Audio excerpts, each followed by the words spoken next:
Dios les bendiga, hermanos. Les habla su hermano y amigo José Plasencia. En esta ocasión nos acompaña un invitado muy especial. Tengo aquí preparada una introducción. Es un hermano muy preparado que Dios le ha permitido prepararse para su servicio en diferentes áreas. Y bueno, mire, les comento antes de dar lugar a nuestro invitado. Él es docente universitario seleccionado y luego de un competitivo concurso internacional entre los mejores jóvenes investigadores para participar en la sexta reunión de premios Nobel de Economía en Alemania. Él fue seleccionado. También él es autor, es un autor y entre sus libros él tiene uno con la pregunta ¿Dios existe? Es un libro que todo creyente debería leer. Y este libro fue presentado en la Facultad de Teología Pontificia y Civil de Lima. Asimismo, nuestro hermano Dante Urbina es también autor del libro Dios sí existe. Cómo defender esta verdad ante ateos, agnósticos e incluso creyentes. También Dante Urbina ha dado decenas de conferencias sobre diversos temas en espacios académicos en Perú, México, España, Argentina y Alemania, las cuales constan en su canal de YouTube, que dicho sea de paso estaremos dejando el enlace en la descripción de este video para que vayan y visiten el canal de nuestro hermano Dante Urbina y vean el contenido que él tiene disponible. Eh, Les recomiendo a todos hacer esto y visitar el canal de nuestro invitado de esta ocasión. También Dante Urbina ha participado de varios debates en defensa de la fe cristiana contra ponentes de relevancia como el representante de la Asociación Peruana de Ateos, el fundador de la Academia Peruana de Filosofía y Ciencia, el presidente de la Asociación Islámica de Sufismo en el Perú y el teólogo unicitario Julio César Clavijo. También Dante Urbina ha concedido entrevistas sobre apologética en medios como Religión en Libertad, Info Católica y Rincón Apologético. Al presente, Dante Urbina también es blogger en Info Católica y cofundador de la Escuela Apologética DASM, es decir, discípulo, apologista, servidor y misionero. Hermano Dante Urbina, Dios te bendiga. Gracias por acompañarnos. ¿Cómo estás, hermano? Hola, ¿qué tal? Bueno, yo estoy muy contento de estar en este programa. La verdad que hace un gran bien para los hermanos católicos y también para aquellos que en el lenguaje tomista llamaríamos católicos en potencia, ¿no? Así es, de nuevo, bienvenido. Me siento honrado de tenerte en el programa. Y bueno, sé que el tema que nos toca en esta ocasión también será no solo de relevancia, sino de edificación para aquellos que quieren instruirse mejor en su fe. Y bueno, estaremos tratando el tema de la Santísima Trinidad. Vamos a ver primeramente qué es exactamente o a qué nos referimos cuando hablamos de la Trinidad. Estaremos viendo algunas herejías, algunas objeciones que comúnmente se plantean. Y bueno, sin más preámbulos, vamos a irnos introduciendo en el tema. Y para eso nuestro hermano Dante Urbina nos está acompañando. Bueno, yo creo que tal vez la mejor manera de introducirse sería tal vez con la pregunta, ¿no? Qué es la Trinidad? ¿A qué nos referimos exactamente cuando hablamos de la Santísima Trinidad? Y bueno, esa es la pregunta, hermano Dante. Voy a darte el tiempo y el espacio para que empecemos a dar respuesta a esta pregunta. ¿Qué es la Trinidad? Perfecto. Para saber lo que una cosa es, conviene tomar como medio lo que su nombre implica. Entonces, Trinidad tiene que ver con tres y a la vez con unidad. Entonces, la doctrina de la Trinidad es central en el cristianismo. Precisamente, si un judío no se hace cristiano o un musulmán no se hace cristiano, es precisamente por su dificultad con la doctrina de la Trinidad. Pero eso es lo que muestra que lo distintivo, lo esencial de la concepción cristiana sobre Dios es esta comprensión trinitaria. Es eso lo que da su identidad al cristianismo. Dicho esto, podemos entender la Trinidad como la existencia de tres personas divinas, Padre, Hijo y Espíritu Santo en una única esencia divina. De este modo, la Trinidad debe diferenciarse de lo que es el triteísmo. El triteísmo plantearía que habrían tres dioses, tres sustancias divinas, independientes, separadas, etc. En cambio, en la doctrina de la Trinidad lo que tenemos es que Padre, Hijo y Espíritu Santo no es que tengan divinidades distintas, sino que comparten la misma esencia divina y por lo tanto conforman un único Dios.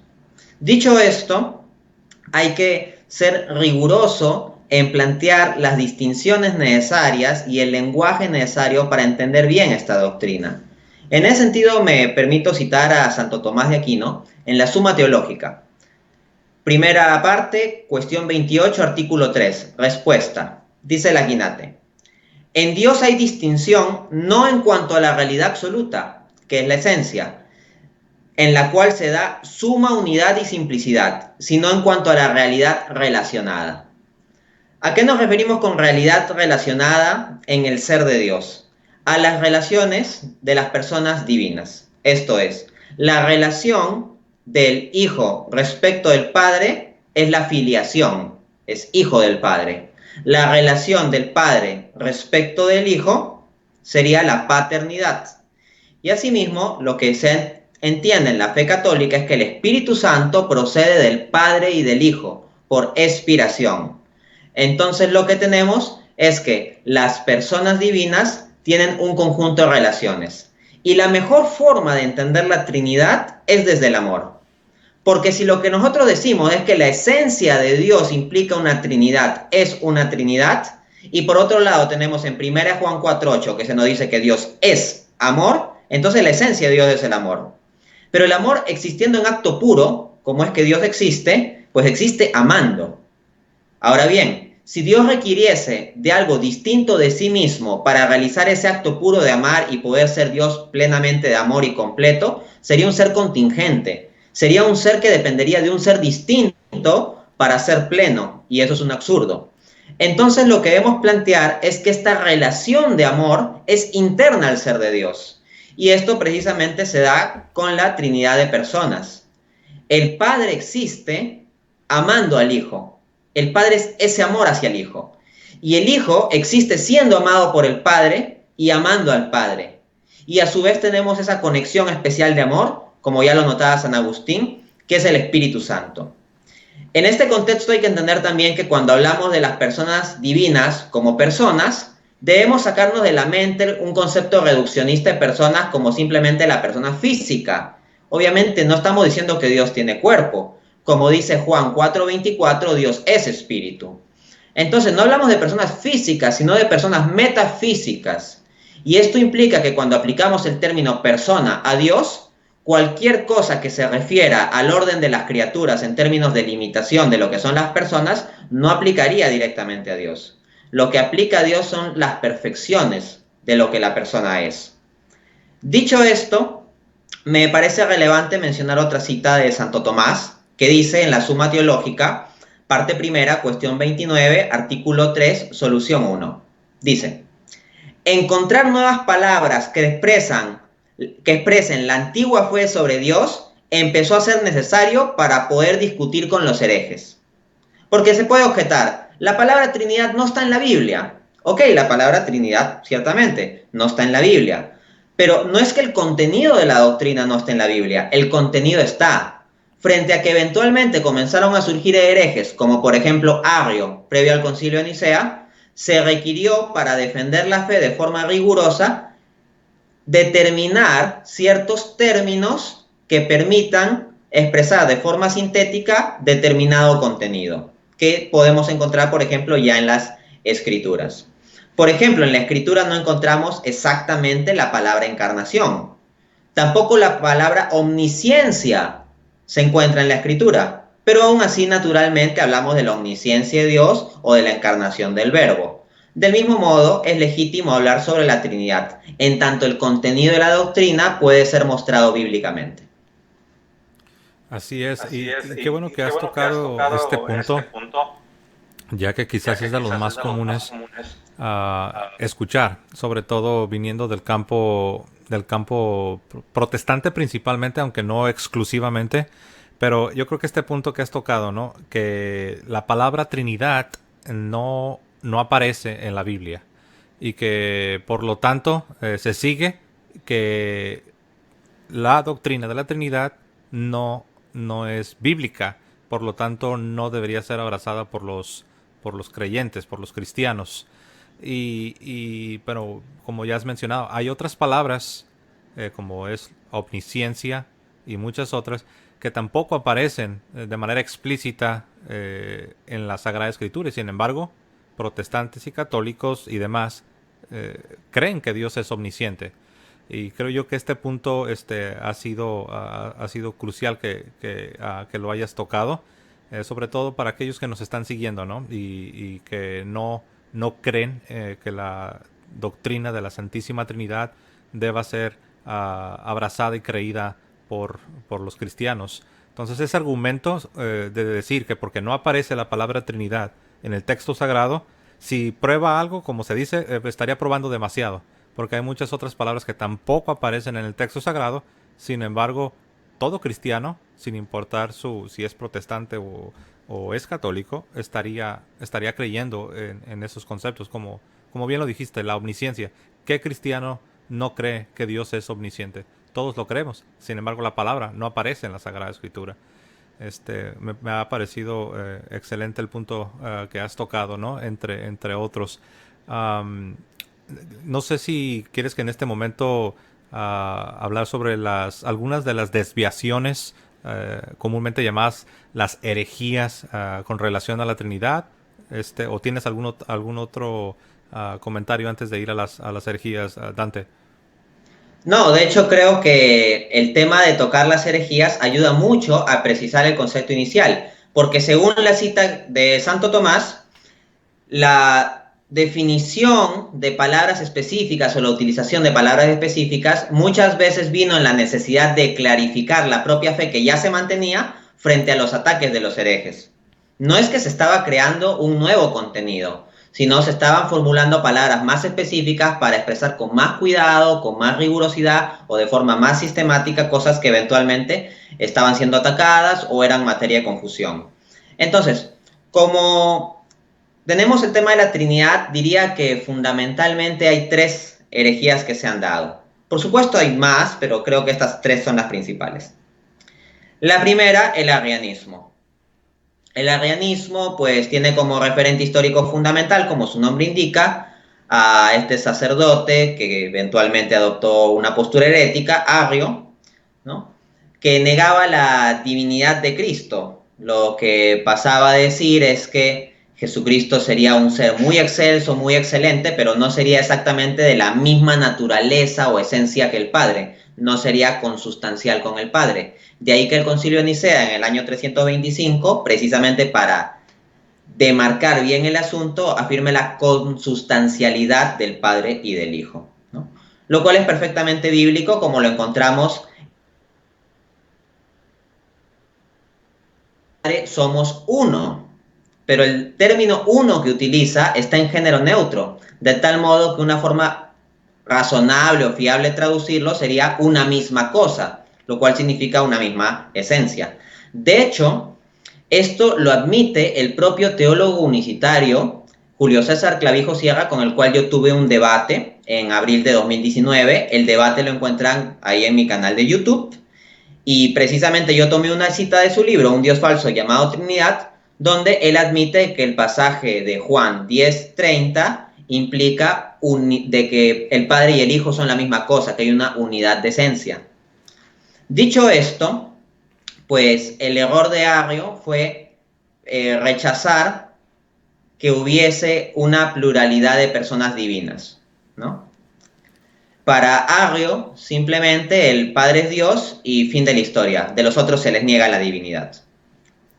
Luego tenemos el error de Sabelio, el sabelianismo, de acuerdo con el cual Padre, Hijo y Espíritu Santo no serían 3 personas distintas, sino simplemente 3 manifestaciones distintas, roles distintos de un mismo Dios unipersonal. Asimismo, tenemos la postura del parcialismo, El parcialismo lo que diría es que las personas divinas, Padre, Hijo y Espíritu Santo, en cierto modo partirían la esencia divina, de tal modo que ninguno de ellos tendría la totalidad de la divinidad, sino solo una parte o solo un aspecto. No llegarían a cubrir todo lo que la divinidad puede abarcar. Dicho esto, ojalá fuese cierto que estas herejías son cosa del pasado, pero no es así. Todas estas herejías, lamentablemente, están presentes hoy en día. En el caso del arrianismo, pues creo que todos estamos al tanto de que los testigos de Jehová están vinculados a ese tipo de postura. Basta ver la traducción, pues, engañosa que ellos hacen de Juan 1:1, donde ponen a Jesucristo como un Dios, pero con minúscula. Entonces, como una especie de Dios chiquito que no es propiamente Dios de la esencia divina. Entonces sería una criatura muy excelsa, pero al fin y al cabo un ser creado, una criatura. En el caso del sabelianismo, también conocido como monarquianismo, existen algunas sectas que han caído precisamente en ese tipo de herejía. Por ejemplo, los llamados pentecostales del nombre, o en conjunto lo que son las iglesias unicitarias. Precisamente el debate que yo tuve y que había mencionado fue contra un teólogo unicitario. Entonces hay una cierta línea dentro del pentecostalismo, aunque también hay que decir que los pentecostales trinitarios dirían que estos no son parte del pentecostalismo, pero ya depende cómo uno hace la clasificación, si la hace sociológicamente, si la hace teológicamente, esa ya es otra discusión, pero al menos hay una línea dentro del protestantismo que se autodenominan pentecostales unicitarios. ¿Okay? Ellos también niegan la doctrina de la Trinidad, sostienen que Dios es una sola persona y que Padre, Hijo, Espíritu Santo no son personas distintas, sino manifestaciones distintas de una misma persona. Así como, por ejemplo, yo soy, soy profesor universitario, soy hijo y soy esposo, ¿no? Pero soy una única persona. Luego, en cuanto al parcialismo, pues resulta que hay un teólogo y filósofo muy conocido, muy apreciado, que muchos queremos, que es William Lane Craig, que adopta esta postura del parcialismo. En específico, quien quiera verificarlo, vea el libro Fundamentos Filosóficos para una Cosmovisión Cristiana, el cual escribe en coautoría con J.P. Moreland, que es un prominente también apologista cristiano. Hay una parte del libro donde textualmente leemos: "The Father is not the whole Godhead", que traducido sería: el Padre no es la totalidad de la divinidad. Pero lo que afirma la teoría trinitaria ortodoxa a lo largo de la historia es que cada persona divina tiene en sí la plenitud de la divinidad, no una parte, sea por partición física o metafísica, no. Cada uno tiene la plenitud de la divinidad. Ahí tenemos, por ejemplo, a Colosenses 2:9, donde se nos dice que en Jesucristo habita corporalmente la total plenitud de la divinidad. Entonces, de Cristo sí se puede decir que es the whole Godhead, es decir, la totalidad de la divinidad. No es que haya una parte de divinidad que tiene el Hijo y no el Padre, o una que tiene el Padre y no el Hijo. Ojo, este cuestionamiento respecto de la ortodoxia, de la visión trinitaria de Craig, aunque le pueda sonar chocante a muchos, no es un asunto que personalmente yo estoy trayendo aquí simplemente como católico. Prominentes filósofos y teólogos protestantes han cuestionado también la postura de Craig a este respecto. Este asunto no es meramente de católicos versus protestantes. Hay teólogos protestantes que han señalado problemas con la visión de Craig sobre la Trinidad. Dicho esto, para contextualizar, citaré de nuevo a Santo Tomás de Aquino. En la Suma Teológica, parte primera, cuestión 31, artículo 2, respuesta, dice él: cuando hablamos sobre la Trinidad debemos tener cuidado con dos errores opuestos. El error de Arrio, quien sostuvo que en la Trinidad de personas hay Trinidad de sustancias. O sea, claro, una es la sustancia el Padre, otra es la sustancia el Hijo. Sigo con la cita de Santo Tomás. Y el error de Sabelio, quien equiparó la unidad de esencia a unidad de persona. O sea, decir que el Padre y el Hijo son la misma persona, entonces Jesucristo no sería más que el Padre encarnado, que es la herejía de los unicitarios. Entonces, aquí hay que delimitar las cosas con mucha claridad. En ese sentido dice también Santo Tomás, en la Suma Teológica, parte primera, cuestión 31, artículo 2, respuesta, que al hablar sobre la Trinidad, cito, hay que evitar los términos separación y división, que se refieren a las partes de un todo.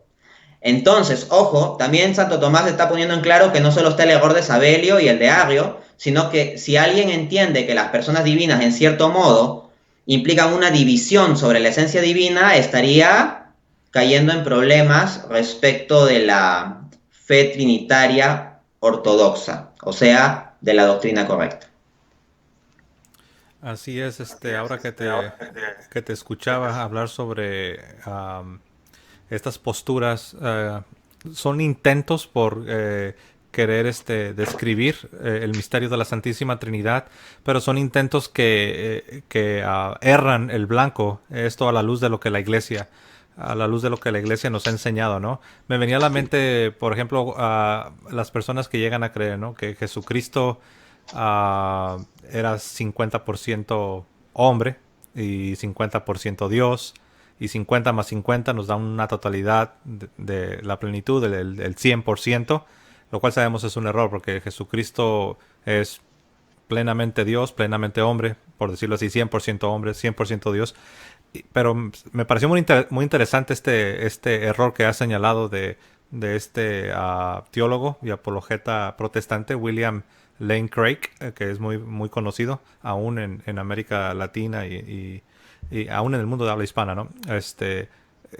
Me ha parecido muy interesante cómo esta postura intenta decir que para tener la plenitud de la divinidad es necesario por decirlo así, la suma de las tres personas, ¿no? Padre, Hijo y Espíritu Santo, como si Jesús tiene, no sé, el 35% independientemente del porcentaje del que se quiera hablar, ¿no? Pero no, sabemos que la plenitud habita en cada una de las personas. Ese es un buen punto. Me ha parecido. Y también me venía a la mente, tú ya has citado Santo Tomás de Aquino, pero me venía a la mente, hay otro pasaje, obviamente tú conoces mejor a Santo Tomás, yo conozco una que otra cita, estoy en proceso de leerme la Suma Teológica, pero todavía tengo bastante trabajo por hacer. Pero hay una parte donde dice que Dios no es compuesto, o sea, Dios no es un ser compuesto. Entonces, si uno comprende esta premisa de que Dios no puedes hablar de Dios como si fuera un ser compuesto. Él es en sí mismo, es pleno y completo. Entonces no puedes hablar de la plenitud como que si el Padre pone una parte, el Hijo pone otra parte. Obviamente, como ya he señalado, eso es caer en un error, ¿no? En una herejía, para decirlo de manera franca. Muy bien. Ahora quizás ya entrando un poco más al... Yo sé que, como ya lo señalaste, Dante, herejías hay muchas y podemos pasar horas hablando solamente de las herejías, pero hemos diseñado este programa, la estructura es al menos cubrir lo esencial de los puntos relacionados con la doctrina de la Santísima Trinidad. Antes de ir a una de las objeciones, Dante, uh, quiero compartirte una objeción que no la había escuchado yo. Para mí fue una objeción nueva, por así decirlo. Pero te la quiero compartir y solamente escuchar algún comentario que pudieras hacer. Escuché la siguiente afirmación. Esta persona decía, una de las maneras de probar que la doctrina de la Trinidad es falsa es simplemente razonando de la siguiente manera. Y decía esta persona, miren, los apóstoles iban viajando y predicando el evangelio en comunidades judías y después a los gentiles, a los no judíos. Pero él decía, si la Trinidad hubiese sido predicada por los apóstoles, eso hubiera sido un choque cultural tan fuerte ante la mentalidad judía que no tenían una noción de un Dios trino, no tenían una noción de un Dios como una Trinidad. Entonces, el argumento que hacía es lo que le llaman un argumento de silencio. Él dice, como no vemos un escándalo, como no vemos un shock en las comunidades judías del primer siglo, entonces se sigue que los apóstoles no predicaban la doctrina de la Trinidad. De otra manera, hubiésemos visto una gran reacción por parte de estas comunidades judías a las cuales los apóstoles y los demás cristianos estaban llegando a predicar. No sé, ¿qué te viene a la mente? Yo sé que estoy improvisando. Dicho sea de paso, esta pregunta no la tenemos aquí en el script. Pero bueno, no sé si tienes alguna observación para esta forma de razonar, Dante. Bien, la verdad es que veo que parte de una falsa premisa, decir que no hubo una reacción fuerte de parte de los judíos. A ver, en mi trabajo apologético he desarrollado lo que es la fiabilidad histórica del Nuevo Testamento, demostraciones racionales de la fiabilidad histórica del Nuevo Testamento. Entonces, podemos tomar, por ejemplo, el Evangelio de Juan como un documento histórico y nos encontramos con que en muchas ocasiones en que Jesús hizo determinado tipo de afirmaciones, quisieron tomar piedras y matarlo. El punto es que ¿por qué hubo esa reacción tan fuerte de parte de los líderes judíos respecto de Jesús cuando decía cosas como en Juan 8:58, antes de que Abraham fuese, yo soy? Precisamente porque el hablar en esos términos implicaba un reclamo de divinidad que era chocante para la sociedad judía. Si Cristo fue crucificado, no fue simplemente por una especie de asunto político o algo así, o sea, vamos, los que estuvieron detrás de la crucifixión de Cristo fueron los judíos. En el caso de los romanos, pues simplemente fueron los ejecutores materiales del asunto, pero quienes estuvieron, digamos, intelectualmente detrás de esto fueron los judíos.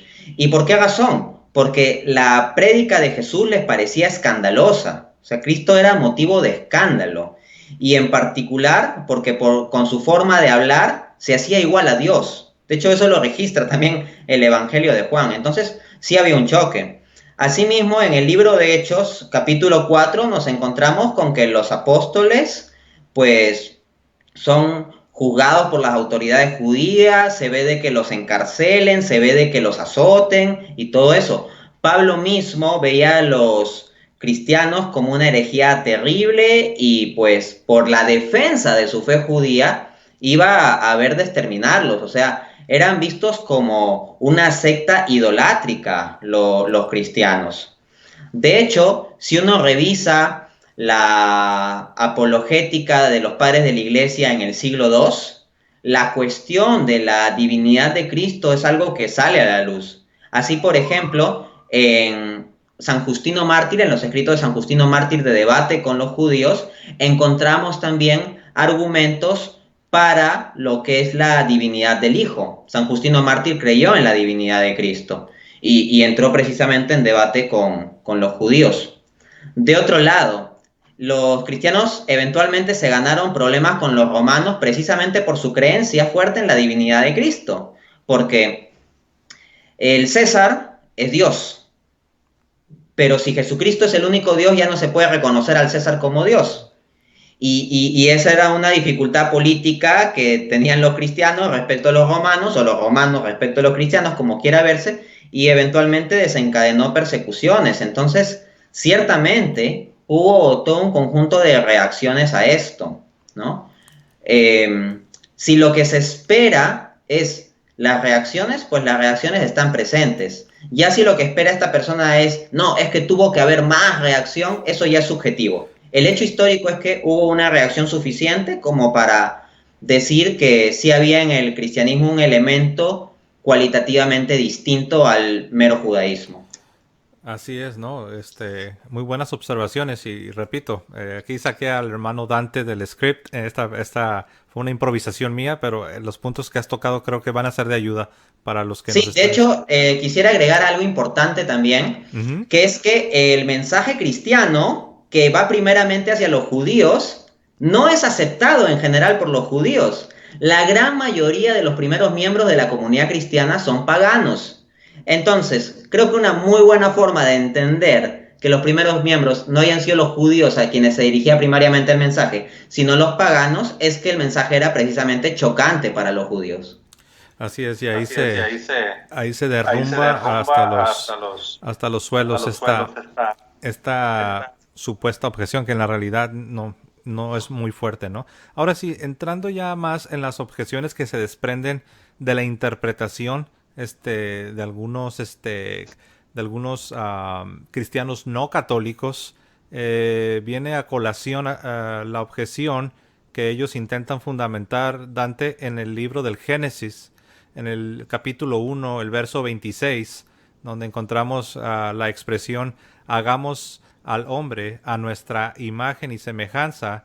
Ellos dicen que este pasaje de Génesis 1:26 no demostraría la Trinidad, porque en ningún momento en este pasaje se habla de tres personas, y dicen ellos que no se habla de pluralidad de personas en ninguna parte del Antiguo Testamento. Dante, ¿cómo podemos dar respuesta a esta objeción? Esta objeción a Génesis 1:26 como un pasaje que estaría aludiendo a esta pluralidad en la divinidad, es decir, las tres personas en Dios, la Trinidad. Bien, si fuese una objeción puesta hacia mi tipo de argumentación sobre la Trinidad, lo que yo diría es que comete una falacia de hombre de paja o de blanco móvil, porque jamás yo he sostenido que el solo pasaje de Génesis 1:26 automáticamente prueba toda la doctrina de la Trinidad. El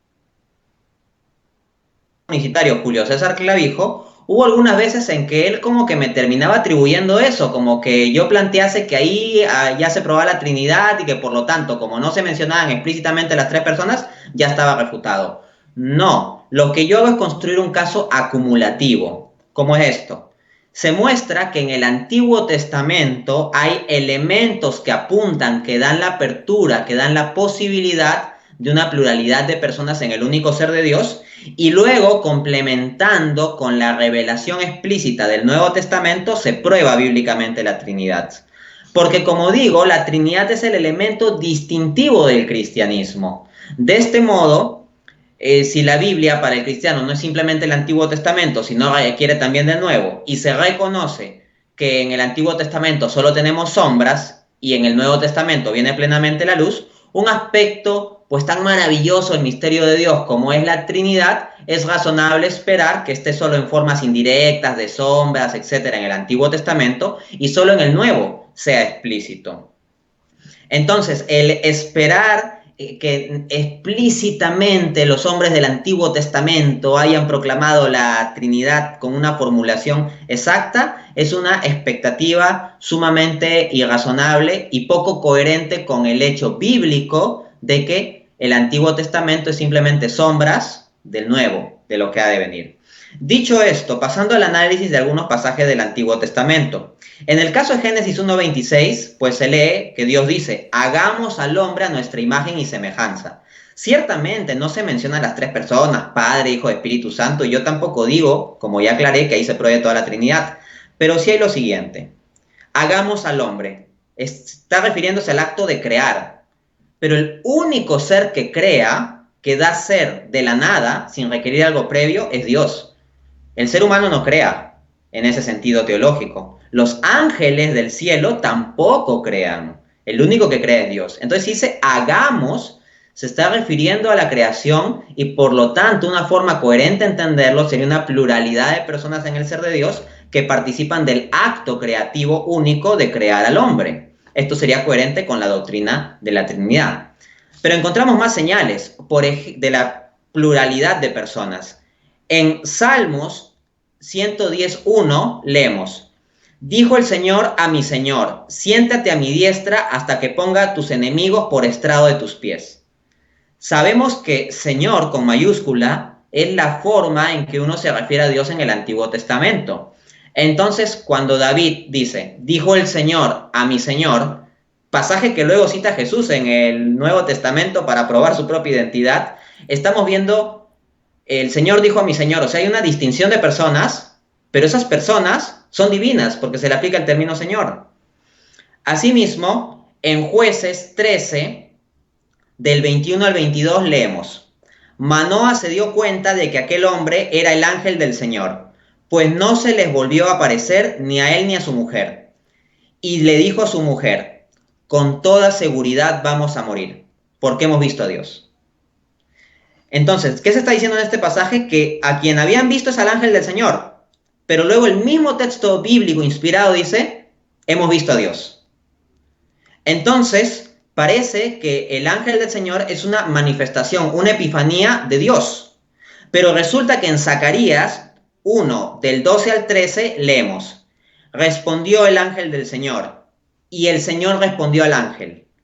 Entonces, por el pasaje anterior, teníamos que el ángel del Señor parece ser una manifestación de Dios mismo. Pero en otro pasaje vemos al Señor interactuando con el ángel del Señor. Esto podría entenderse como una especie de diálogo intratrinitario entre el Padre y el Hijo. Y podríamos entender al ángel del Señor como manifestaciones del Hijo en el Antiguo Testamento en la forma de cristofanías. Es una posibilidad.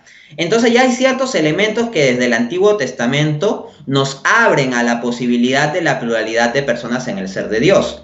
Pero por supuesto se requiere la luz plena del Nuevo para hacer esto de forma concreta.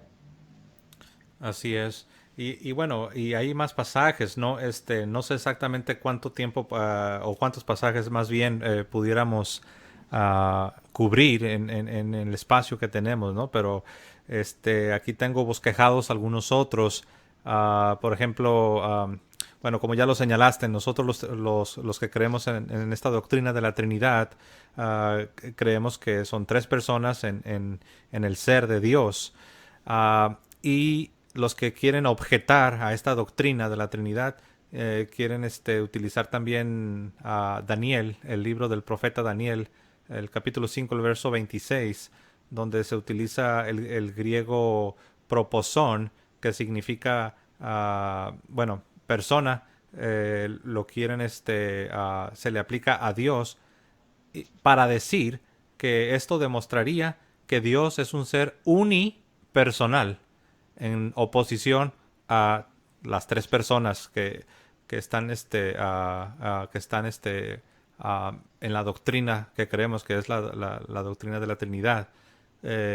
¿Cómo podamos dar respuesta a esta objeción o a esta forma de argumentación que el griego proposón en Daniel 5:26 habla de una persona y de ahí quieren hacer el argumento de que Dios es unipersonal y no tripersonal? Sí, a ver, vamos a examinar esto. En efecto, algunos antitrinitarios buscan ocurrencias bíblicas del término prosopón en el Antiguo Testamento referido a Dios. Entonces, como el término prosopón se entiende como persona, dicen, por lo tanto se está diciendo que Dios es una única persona, es unipersonal, entonces la Trinidad que plantea que Dios es tripersonal no puede ser cierta. Allí cometen una grave falacia, una falacia exegética.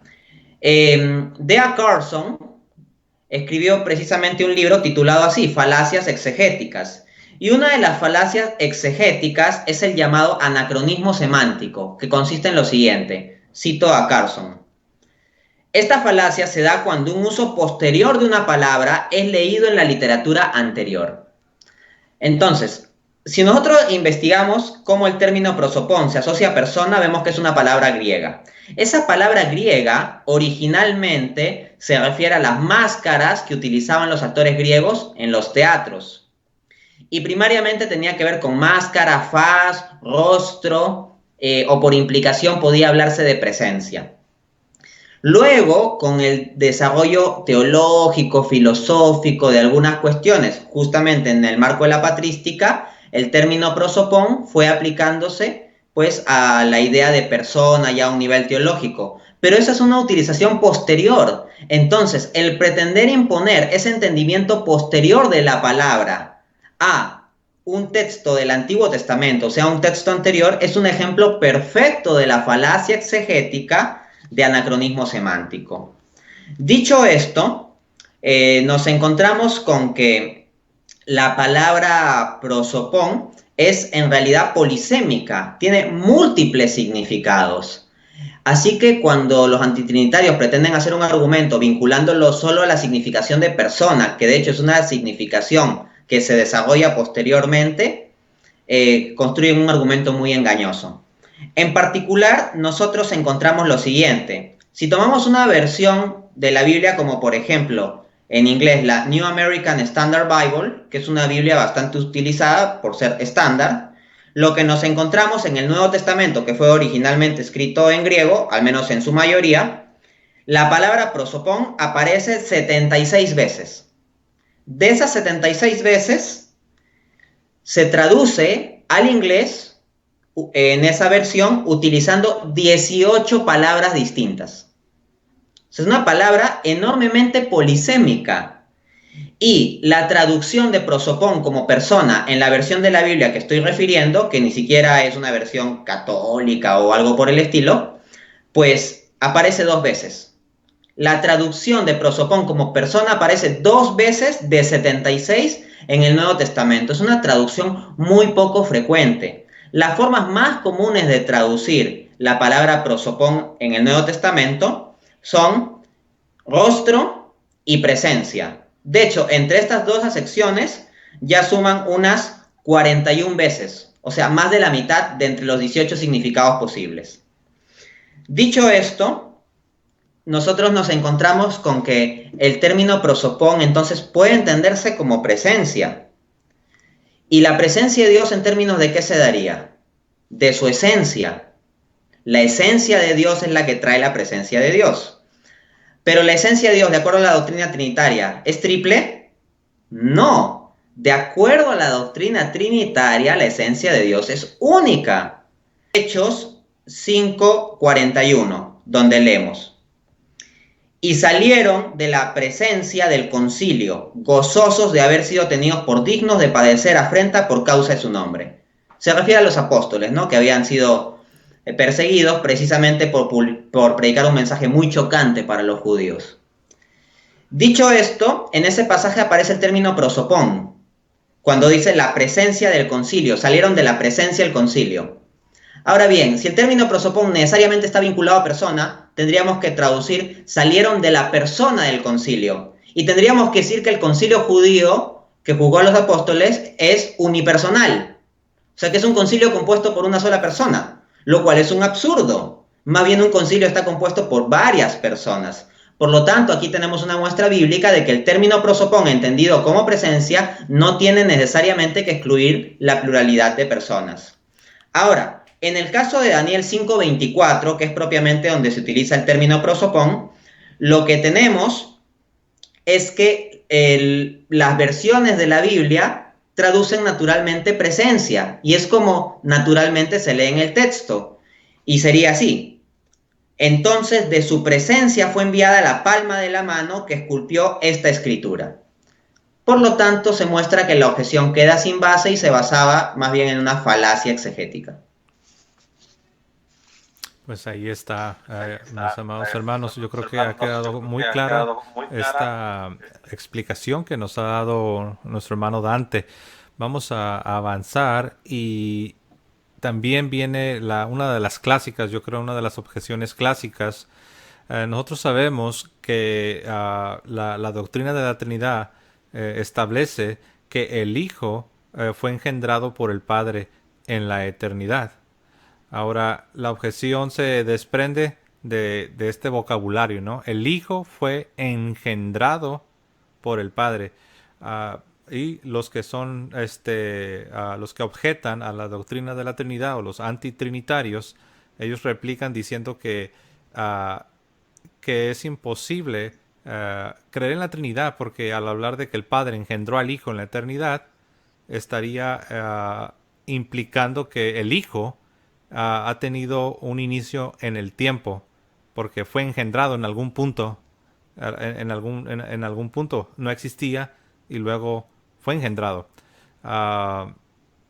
No sé, ¿qué podemos observar a esta forma de objetar o de argumentar en contra de la eternidad del Hijo? Bien, ese tipo de objeción muestra gran ignorancia sobre lo que verdaderamente dice la teología trinitaria. Porque ciertamente en la teología trinitaria se habla del engendramiento del Hijo, ¿no?, para hablar de su procesión divina. Pero si uno investiga cómo en la teología trinitaria se ha explicado y entendido el término engendramiento, la cuestión queda resuelta. Me permito citar a Santo Tomás de Aquino, Suma Teológica, parte primera, cuestión 29, artículo 3, solución 1.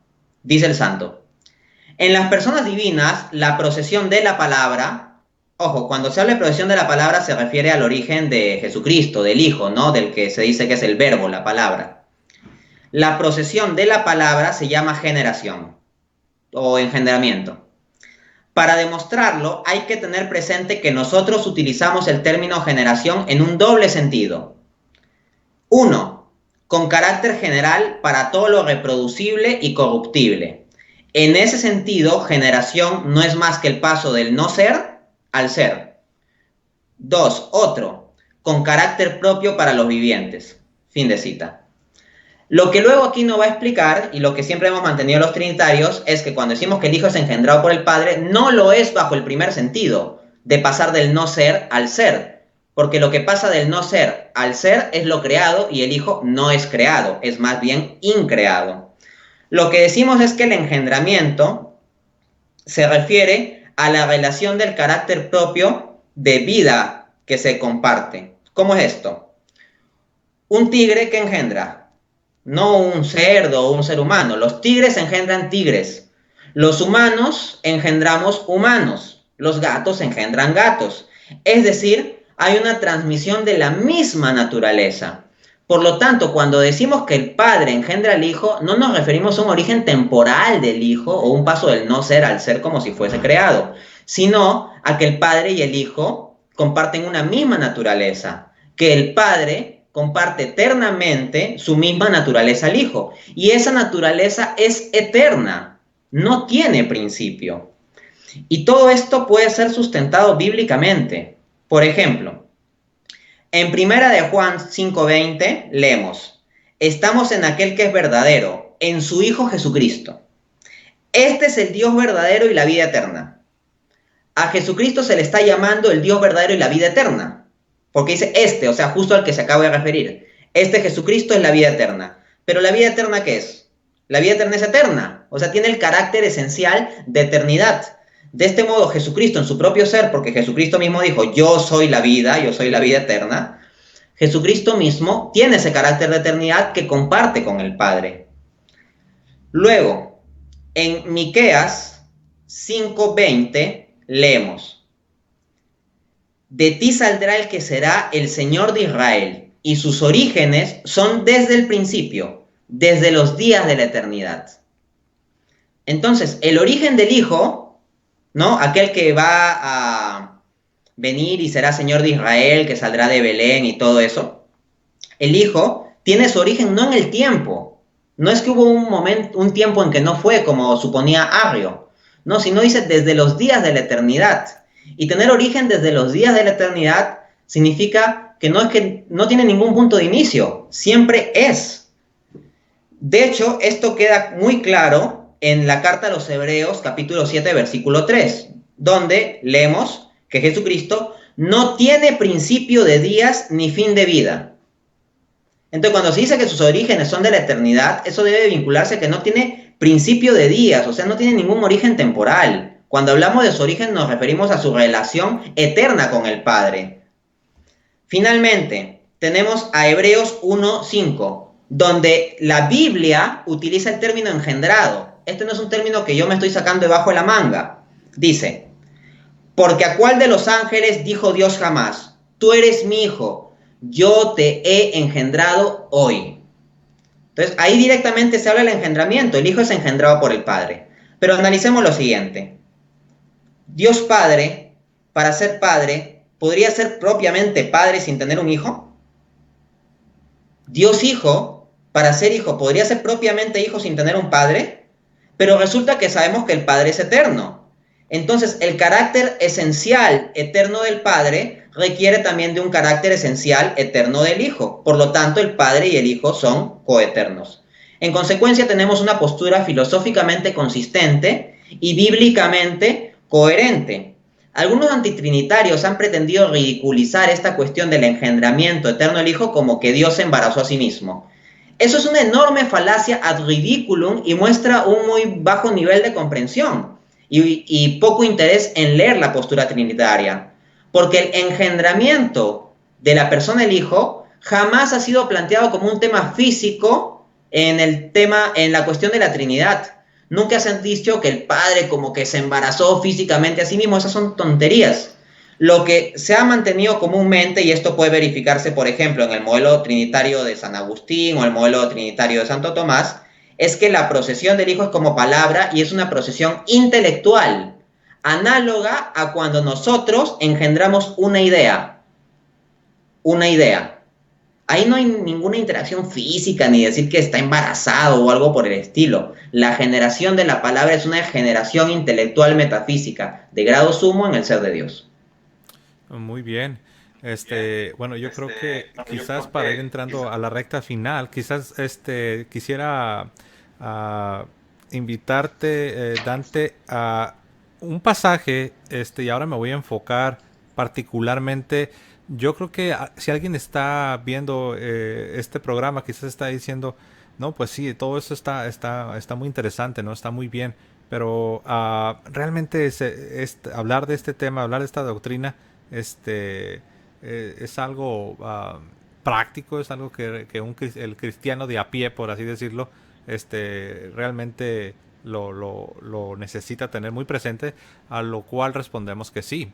No solamente esto, como ya lo ha señalado nuestro hermano Dante una y otra vez, esto es lo más distintivo de lo que significa ser cristiano, un cristiano ortodoxo, en el sentido de un cristiano que abraza la doctrina, la fe de la iglesia, no que está creyendo a su propia interpretación. Entonces lo que distingue al cristiano que tiene la fe de la iglesia, es precisamente quién es Dios, la esencia de Dios que está plasmada en la doctrina de la Trinidad. Entonces también esto es muy práctico. Este tema yo sé que lo podemos hablar desde diferentes perspectivas. Incluso no hemos tocado, nuestro hermano Dante lo mencionó, pero no profundizamos en cómo en todo lo que es la historia de la salvación vemos a la Trinidad, Padre, Hijo y Espíritu Santo llevando a cabo la redención desde la creación y después todos los arreglos de la redención. Pero en nuestro diario vivir, ¿quién de nosotros nos ha encontrado con un testigo de Jehová? Ellos les gusta apelar al Evangelio según San Juan, el capítulo 1, el verso 1. Y nosotros sabemos que ellos constantemente apelan a este pasaje porque ellos están operando con la interpretación que se desprende de la traducción de las escrituras del Nuevo Mundo. En otras palabras, ellos están interpretando basándose en su propia traducción de los testigos de Jehová, donde encontramos aquel famoso pasaje que en la traducción de los testigos de Jehová dice de la siguiente manera: en el principio era la palabra, y la palabra era con Dios, y la palabra era un Dios. Entonces ellos utilizan este pasaje para decir, ¿ves? Jesucristo no es el Dios, no es el Todopoderoso, no es la deidad, sino que Él es un Dios. ¿Qué te viene a la mente, hermano Dante, cuando en tu interacción quizás con algunos testigos de Jehová, o cuando escuchas esta forma de argumentar, sobre todo basada en una traducción de esta índole? Bueno, supuestamente ellos son muy bíblicos, pero si fueran tan bíblicos, lo que se daría es que ellos adecuarían sus doctrinas a lo que dice la Escritura. Pero más bien me encuentro que sucede al revés. Ellos terminan adecuando lo que dice la Escritura a las doctrinas que ellos previamente creen, con lo cual queda patente que no es que quieran obedecer a la Escritura, quieren obedecer a sus propias doctrinas y pueden moldear la Escritura con tal de tergiversar las cosas. De hecho, una forma más grosera y evidente de esto está en Colosenses 1:16. Cuando uno toma la traducción del Nuevo Mundo, o sea, lo que normalmente debería decir en una Biblia estándar es que por medio de Jesucristo fueron creadas todas las cosas. Pero en cambio, en la traducción del Nuevo Mundo se le metían unos corchetes donde se decía, fueron creadas todas las otras cosas, otras entre corchetes. ¿Por qué? Analicemos. Si lo que dice el texto originalmente es que por medio de Jesucristo fueron creadas todas las cosas, significa todas las cosas. O sea, todo lo creado fue por medio de Jesucristo, lo cual implica que Jesucristo no es parte de lo creado. Porque si todas las cosas fueron creadas por Él, entonces Él no está en ese paquete, por decirlo así. Entonces, precisamente para escapar de esa inescapable implicancia lógica del texto, los testigos de Jehová le meten otras cosas porque ellos consideran que Jesucristo sí es un ser creado. Pero el corchete con las palabras otras no aparece en ningún manuscrito antiguo. Es una inserción que ellos están realizando, ¿no? Entonces, si pueden tener esa falta de respeto para con la escritura en ese momento, esperar una traducción fiable de Juan 1.1 u otro tipo de pasajes, pues es poco razonable.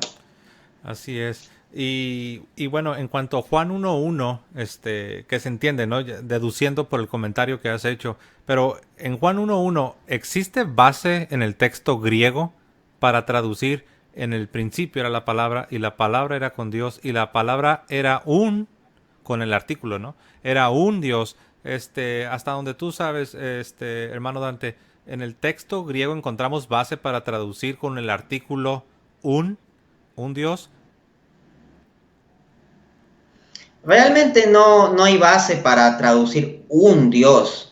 O sea, esa es una interpretación que se puede hacer bajo determinadas visiones ad hoc gramaticales. O sea, que tratan de forzar determinadas reglas gramaticales y todo eso, tratando de revisar la utilización en otros lados de la Biblia y todo eso, y como sea quieren meterlo ahí. Pero el problema es que los testigos de Jehová, por ejemplo, en su manual, ¿debería usted creer en la Trinidad?, hablan de una regla del griego koiné que le validaría su forma de traducción. Pero resulta que si uno toma esa regla como un absoluto y lo aplica a otros pasajes de la traducción del Nuevo Mundo, donde la estructura griega es la misma, los testigos de Jehová no siguen su propia regla. Entonces, si ni ellos mismos son consistentes con esa supuesta regla del griego koiné para agregar el artículo indeterminado en su propia traducción del Nuevo Mundo, pues no habría por qué hacerle mucho caso. O sea, si la regla fuese tal, ellos al menos serían más consistentes, ¿no? De todos modos, hay que decir que el poder citar a un autor que diga que tal traducción sería posible, etcétera, eso siempre va a poder ser porque hay autores de todas las posturas, para todos los gustos. Vamos, hasta hay teólogos ateos, ciertamente, en el mundo académico. Entonces, uno puede encontrar de todo. Pero aquí no basta con simplemente citar a tal o cual teólogo particular o estudioso particular, sino lo que hay que ver son los criterios mismos con base en los textos. Y ahí la postura de los testigos no sale bien parada. Así es. Muy bien. Bueno, no sé si a manera de conclusión, Dante, ¿tienes alguna reflexión final, no necesariamente teológica, sino algunos comentarios que quisieras compartir que crees que serían sería conveniente compartirlos con nuestra audiencia en relación a la Trinidad y la vida cristiana, o simple y sencillamente algunos consejos, alguna reflexión que quisieses compartir con relación a la Trinidad? Sí, a ver, en primera instancia, que el misterio de la Trinidad primeramente está para adorarlo. O sea, tenemos que adorar a Dios. Nosotros tenemos que entrar con un espíritu de reverencia ante esto. Y una vez en que uno entra en una relación estrecha con Dios, va a poder comprender mejor el misterio trinitario. En ese sentido, una clave que yo daría es lo que había dicho al principio. La Trinidad hay que entenderla desde el amor. Cuando uno comienza a entender la naturaleza relacional intrínseca de lo que es el amor, de ir hacia el otro, pues lo aplica esa plenitud de amor en el ser de Dios, en el ser de lo que Dios es independientemente de cualquier cosa, y entonces comienza a encontrar cómo Dios maravillosamente existe como amor. El Padre amando plenamente al Hijo, el Hijo siendo plenamente amado por el Padre, el Hijo amando plenamente al Padre, y esa conexión especial de amor personal que es el Espíritu Santo. Entonces, cuando nosotros comenzamos a entender las cosas a partir del amor, pues muchos conceptos que pueden ser complejos comienzan a hacérsenos más claros. Asimismo, yo animaría bastante a los que discuten contra antitrinitarios que sean capaces de cuestionar las premisas que los antitrinitarios utilizan. No debemos caer en el juego de ellos de aceptar sus premisas y tratar de resolver sus objeciones aceptando sus premisas. Doy brevemente dos ejemplos. A ver, uno. Por ejemplo, los unicitarios, ¿no?, sostienen que Jesucristo no es más que el Padre encarnado, porque el Padre y el Hijo no serían personas distintas, sino simplemente manifestaciones distintas de un mismo Dios unipersonal. Entonces, dicen que el Cordero de Dios que Juan el Bautista reconoció no sería más que el Padre encarnado, porque en Isaías 40, del 3 al 10, leemos: una voz clama en el desierto, preparen el camino de Yahvé, he aquí que Yahvé vendrá con poder. Entonces los unicitarios razonan: bueno, miren, acá se está diciendo que el Padre vendrá con poder, luego Juan el Bautista es la voz en el desierto que preparaba el camino del Señor, y luego viene Jesús, por lo tanto Jesús sería el Padre encarnado. Aquí se está cometiendo la falacia de asumir que Yahvé es única y exclusivamente el Padre, cuando en la teología trinitaria siempre hemos mantenido que Jesucristo, por derecho propio, es también el Yahvé, porque Yahvé no significa más que yo soy. Y Jesucristo mismo dijo en Juan 8:24, si no creyereis que yo soy, en vuestro... Dicho esto, entonces, cuando en Isaías se dice, preparen el camino de Yahvé, eso no excluye que sea el Hijo, porque el Hijo también es Yahvé. No hay necesidad de que sea el Padre. Y cuando nosotros revisamos con más atención determinados textos de la Biblia, como los textos de las parábolas, nos encontramos también patrones interesantes. Hay que estar atentos también a esos textos como las parábolas, no solo irnos a los que parecen tener un significado teológico más explícito. Por ejemplo, hay la palabra de los labradores malvados, donde el dueño de una viña no fue a tomar justicia, o mejor dicho, envió a unos criados para que vayan a su viña a hacer frente a unos labradores que se habían apoderado de la misma. En particular, en la parábola leemos en Lucas 20:13. Entonces el dueño de la viña dijo: ¿qué haré? Enviaré a mi hijo amado, quizá a él lo respeten. Entonces, ¿qué implica la parábola? El dueño de la viña sería la persona, el padre, y no dice, voy a ir yo mismo. No es el padre el que se encarna. Lo que dice la parábola es, enviaré a mi hijo. O sea, está enviando a otra persona. Entonces, Jesucristo es una persona distinta al Padre, pero como comparten la misma esencia, es también el mismo Yahvé viniendo por nosotros. Entonces, ahí ya tendríamos dos consejos. Uno, no asumir la premisa de los críticos de la Trinidad. Y dos, tomar también atención de textos como las parábolas. O sea, hay textos donde uno no se espera que pueda haber implicancias para la doctrina de la Trinidad, y sí las hay. Para cerrar, otro ejemplo. Para mostrar que el Hijo es eterno, normalmente los trinitarios citamos Miqueas 5:2, donde se dice, como ya cité, que los orígenes de él son desde los días de la eternidad. No obstante, a veces los unicitarios pretenden replicar a esto diciendo que ahí se está hablando del Padre, porque justo en el versículo anterior se dice que es el juez de Israel, ¿no? En Miqueas 5:1 se dice que es el juez de Israel. Entonces dicen, pero el juez de Israel en el Antiguo Testamento es el Padre, por lo tanto ese que se va a encarnar es simplemente el Padre y Jesús sería el Padre encarnado.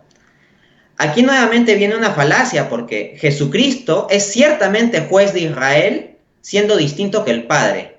Y esto lo podemos demostrar con Juan 5:22, donde Jesús dice, porque el Padre a nadie juzga, sino que todo el juicio lo dio al Hijo. Entonces estamos viendo la distinción de personas, porque dice que el Hijo juzga, no es el Padre el que juzga, pero al mismo tiempo este Hijo que va a juzgar, pues va a juzgar a Israel, va a juzgar al pueblo de Israel, y por lo tanto es ese Yahvé que es el juez de Israel. Entonces aquí vemos cómo nunca debemos asumir la premisa del que nos está haciendo la crítica. Muchas veces lo que tenemos que hacer es escarbar bajo los supuestos previos de lo que está haciendo. Por lo tanto, lo que he de decir es que el tema de la Trinidad ciertamente es complejo porque nos metemos en el misterio de Dios y hay que meternos con el respeto debido, lo cual implica rigurosidad intelectual, honestidad, estudio y bastante oración, ¿no? Eso es fundamental. Y cuando las cosas se entienden desde el amor, todo se hace más fácil. Así es, no, pues nos has dado bastante, bastante para meditar. Obviamente algunas de estas cosas quizás ya las conocíamos y ahora las hemos estado refrescando, algunas quizás no, pero bastante, nos has dado bastante para meditar y reflexionar, sobre todo lo último que has recalcado, que debemos de entender la doctrina de la Trinidad a la luz de la esencia divina que es el amor. Y me ha encantado, ¿no? Como lo has expresado.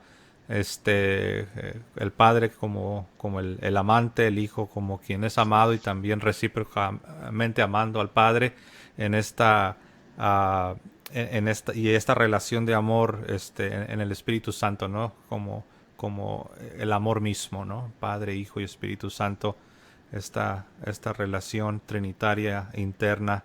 Vemos ahí una comunidad divina, por así decirlo, algo hermoso, ¿no? Las palabras no alcanzan, creo, ¿no? Y ese es el misterio. Escuché a alguien decir, no, ustedes trinitarios, cuando ya no saben qué decir, meten ahí el misterio. Y la persona esta arguía que hablar de misterio con relación a la Trinidad era una forma de esquivar o eludir las objeciones que ellos comúnmente nos hacen, ¿no? Pero no, simplemente es la esencia de Dios. El hombre no puede comprender, no puede sondear todo lo que es el misterio divino. Entonces, querer decir que hablar de misterio es simplemente eludir, el utilizar argumentos razonables, pues simplemente no tiene fundamento. A Dios no lo puedes explicar del todo, no lo puedes comprender del todo. Entonces, creemos lo que la iglesia nos enseña, porque Cristo para eso la instituyó, para ir y hacer discípulos a todas las naciones, y por eso es que creemos lo que la iglesia nos ha enseñado, y obviamente eso está fundamentado, lo vemos en la historia, está obviamente también evidenciado en la Sagrada Escritura, en la tradición de la iglesia, de la tradición sagrada, y bueno, los argumentos están ahí, ¿no? Pero obviamente al final del día, como bien lo ha dicho Dante, estamos delante del misterio más grande, el misterio divino de la Santísima Trinidad. Hay algo que no mencioné al principio, para aquellos que no lo saben. Dante es un converso. Bueno, voy a dejar que él quizás nos dé unas palabras. Y de la mano con el proyecto, si esto lo quieres aunar con el proyecto en el que estás trabajando, si nos quieres hablar, lo conectas con este proyecto, con tus libros, y bueno, si nos quieres compartir brevemente, Dante. Sí, bueno, en efecto, como es propio de los participantes en general de este canal, pues soy un converso al catolicismo. En mi caso, todas mis investigaciones sobre cuestiones de filosofía, teología y relacionadas se dieron porque yo, pues, al querer dar un sentido a mi vida, me dije, el sentido de mi vida va a ser buscar la verdad y encontrarla. Luego me dije, pero para encontrar la verdad, primero hay que destruir la mentira. Y la mayor mentira de todas es la Iglesia Católica. Eso fue lo que me dije. Y entonces comencé a investigar distintas posturas, comencé a leer sobre posturas filosóficas como el ateísmo, el agnosticismo, el liberalismo, etcétera, etcétera, marxismo, todo eso. Luego también diversas posturas religiosas, el islam, el budismo, el hinduismo, el judaísmo, el taoísmo, etcétera, etcétera. Y dentro del propio cristianismo comencé a meterme de lleno en ver todas aquellas posturas teológicas con las cuales yo pudiera tomar elementos para atacar a la Iglesia Católica. Así pues, me familiaricé bastante con la teología protestante, he leído directamente a los autores protestantes más prominentes, históricamente hablando. También revisé lo que son sectas como los Testigos de Jehová, los Adventistas, los Mormones. Por supuesto, también vi lo que es la Iglesia Ortodoxa griega u oriental, Entonces hice un amplio recorrido para juntar los elementos intelectuales que me permitan destruir del mejor modo a la Iglesia Católica. Y en medio de todo ese proceso, pues terminé dándome cuenta que la verdad estaba allí donde yo consideraba que estaba la mayor mentira.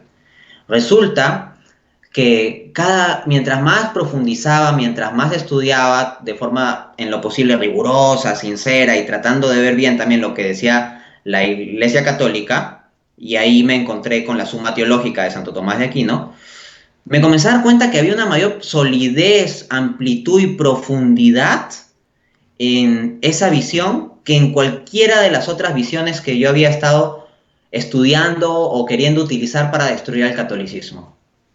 Así que eventualmente es así como llego al convencimiento intelectual de que la Iglesia Católica es la Iglesia verdadera. Unos pocos meses después ya también viene lo que es mi conversión en un sentido espiritual, personal, existencial. Y a partir de ello tomo la decisión de que voy a utilizar todo lo que he aprendido en ese camino para destruir la Iglesia Católica, más bien para defenderla frente a todas aquellas ideologías, doctrinas, posturas que yo había estudiado antes para destruirla. Y eso es lo que me ha llevado a la apologética, ¿no? A todo este compromiso con la apologética, en el marco del cual pues ya vengo publicando libros. En el 2016 publiqué mi libro Dios existe, que aborda la cuestión del teísmo filosófico, demostrar de forma racional la existencia de Dios, refutando los principales argumentos ateos, incluyendo a autores como Stephen Hawking, Richard Dawkins, que son los más conocidos, también autores de la historia de la filosofía de peso, como Bertrand Russell, Arthur Schopenhauer, etc. Y pensadores ateos, académicos actuales, como por ejemplo Graham Oppy, o también un ateo muy hábil que es Jeffrey J. Loder. Luego, en 2018, publiqué el libro ¿Cuál es la religión verdadera?, donde una vez demostrado que Dios existe, se pasa luego a mostrar que se ha revelado en la persona de Jesucristo. Con base principalmente a argumentación histórica, muestro que el Nuevo Testamento es históricamente fiable, que Jesucristo es efectivamente Dios, que Jesucristo realmente, históricamente, resucitó entre los muertos, y asimismo realizo refutaciones de las religiones no cristianas, como el hinduismo, el islam, el judaísmo, etc., tratando de tomar las propias fuentes de estas religiones. Así, por ejemplo, cuando voy a refutar el islam, hago análisis del propio Corán, cito textos directos del Corán y los analizo, ¿no? También del budismo y del hinduismo trato de citar en lo posible sus textos autoritativos. Y la tercera fase de mi trabajo apologético sería, una vez probado que el cristianismo es la religión verdadera, tenemos un problema, que hay múltiples denominaciones que se proclaman el auténtico cristianismo, el auténtico y pleno cristianismo. El objeto de mi tercer libro, por lo tanto, será demostrar que la Iglesia Católica es el verdadero y pleno cristianismo, que en ella subsiste la verdad de Cristo en plenitud. Y bueno, en resumen, eso sería mi recorrido en este proceso con el catolicismo y un poco el proyecto que tengo. Pues ya han escuchado, hermanos, esa es la razón como nuestro hermano Dante todavía está trabajando en esta trilogía. Es por eso que nos ha dado el resumen de su relato de conversión. Pero ya en el futuro cercano, una vez que esta trilogía esté ya terminada y publicada, lo vamos a tener de regreso, porque yo sé lo que están pensando ustedes que nos están siguiendo. No, pues que se brincó todos los grandes detalles. Necesitamos escuchar la historia completa, el viaje que nuestro hermano Dante ha tenido al seno de la Iglesia Católica. Y sí, estará sucediendo esto en un futuro, ya que nuestro hermano haya terminado con su proyecto, con esta trilogía en defensa de no solo el teísmo, no solo el cristianismo, sino particularmente, como ya lo dijo nuestro hermano, su tercer tomo de su trilogía estará tratando por qué el catolicismo es el cristianismo que nuestro Señor Jesucristo ha establecido. Pero bueno, no voy a dar más detalles, pero bueno, te agradezco, hermano, que has tomado tiempo no solo para hablarnos de la doctrina de la Santísima Trinidad, sino también compartirnos de manera breve sobre tu conversión y también compartirnos sobre este proyecto en el que has estado trabajando. Para ustedes que nos siguen, quiero decirles que estaré dejando unos enlaces en la descripción de este video, donde voy a dejar enlaces del hermano Dante Urbina. Y les repito, hermano Dante Urbina tiene un canal. ¿Cómo se llama tu canal de YouTube, hermano? Toda mi información la encuentran simplemente con mi nombre, Dante A. Urbina. En YouTube ponen Dante A. Urbina, sale mi canal y tengo varios debates y todo eso. En Facebook también tengo una fanpage, igualito ponen Dante A. Urbina, buscan en la sección de páginas y ahí le pueden dar like. Semana a semana estoy publicando allí material de mi propia autoría. Gracias. Bueno, ya han escuchado. Solamente vayan al buscador, al YouTube o al Google y pongan Dante A. Urbina. Dante A. Urbina. Bueno, lo voy a señalar en la descripción de este video. Hermano Dante, me queda agradecer de nuevo por el tiempo que nos has regalado. Gracias por las explicaciones que nos has ofrecido, que nos serán de mucha ayuda. Y bueno, sé que no hablo solo no solo hablo por mí mismo, estoy seguro que todos los que están siguiendo este canal están igualmente agradecidos por no solo por el tiempo, sino por todo lo que nos has compartido. Gracias, hermano, te mando un abrazo. Estás en Perú, ¿así es? Ajá, sí. Bueno, ya te saqué del incógnito, ya dije en qué país estás. Bueno, hasta el Perú, te mando un abrazo. Te amamos en el amor de Dios. Y bueno, vamos a esperarte ya que esté terminada tu trilogía. Eres bienvenido, te esperamos aquí con los brazos abiertos. Dios te bendiga, hermano, y todos ustedes que nos siguen, Dios les bendiga. Denle like si les ha gustado, compartan este contenido en sus redes sociales y dejen sus comentarios de gratitud, algunas preguntas que quizás puedan tener, y estaremos leyendo sus comentarios. De nuevo, gracias, hermano. Gracias. Dicen que el que mucho se despide, pocas ganas tiene de irse, y bueno, creo yo que ese es mi caso y el de todos los que nos están siguiendo. Dios te bendiga, hermanos. Dios les bendiga. Hasta luego. Que viva Cristo Rey. Bendiciones a todos. Gracias. Que viva. Amén. Y en tus manos quiero siempre estar. Rindo mi ser a ti, Señor Pastor. Acepta hoy mi vida y mi